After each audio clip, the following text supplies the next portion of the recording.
জানবো খাগড়াছড়ির খবর। যুক্ত হচ্ছেন সহকর্মী সাকিব মামুন। সাকিব, আপনার জেলার বৃষ্টি ও বন্যা পরিস্থিতি কেমন দেখছেন, আমাদের বিস্তারিত জানান। যে আপনি যেমনটা বলছিলেন, খাগড়াছড়ি পাহাড়ি ঢল এবং তিঙ্গি নদীর পানি বৃদ্ধি পাওয়ায় প্রায় এখানকার প্রায় ৬,০০০ মতো পরিবার পানি জলবন্দী হয়েছিল। এখন তিঙ্গি নদীর পানি কিছুটা কমে গেলেও এই জেলার দিঘনালা উপজেলার মেরিং ইউনিয়নে এখনো আপনার প্রায় ২,৫০০ পরিবার প্রাণীবন্দী হয়ে আছেন। এছাড়া আপনার জেলার সাথে রাঙামাটি যে সংযোগ সড়ক সাজেকা এবং লৌমদুর যে সংযোগ সড়ক ছিল সেটা পানিতে নিমজ্জিত থাকার কারণে যাতায়াতে বিঘ্ন ঘটে।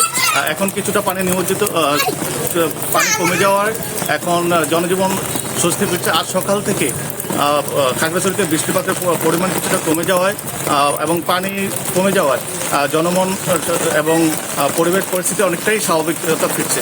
এদিকে পানিবন্দী এবং বন্যা দুর্গত যারা রয়েছেন তাদের শুকনো খাবার এবং রান্না করা খাবার বিতরণ করছে সেনাবাহিনী, জেলা পরিষদ এবং স্থানীয় যে সাংসদ রয়েছেন অদূত বিয়াত, ওনার পক্ষ থেকেও দলীয়ভাবে বিভিন্ন খাবার এবং খোঁজখবর রাখা হচ্ছে এবং বন্যাদ্রদের দ্রুত আশ্রয়কেন্দ্রে নিয়ে আসার জন্য চেষ্টা চলছে। এদিকে আপনাকে আরও একটা বিষয় জানিয়ে রাখি, খাগড়াছড়িতে আজ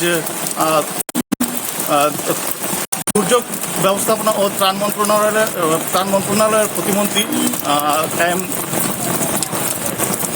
হোসাইন তিনি ইতিমধ্যে খাগড়াছড়ির মেহেদিবাগ পরিদর্শন করেছেন এবং তিনি বন্যার মাঝে এবং যারা ক্ষতিগ্রস্ত তাদের মধ্যে সরজমিন পরিদর্শন করে ক্ষতিগ্রস্তদের সহায়তা দিচ্ছেন এবং পরবর্তী পদক্ষেপ গ্রহণ করবেন বলে তিনি আশ্বস্ততা করেছেন। সাকিব, আপনাকে ধন্যবাদ।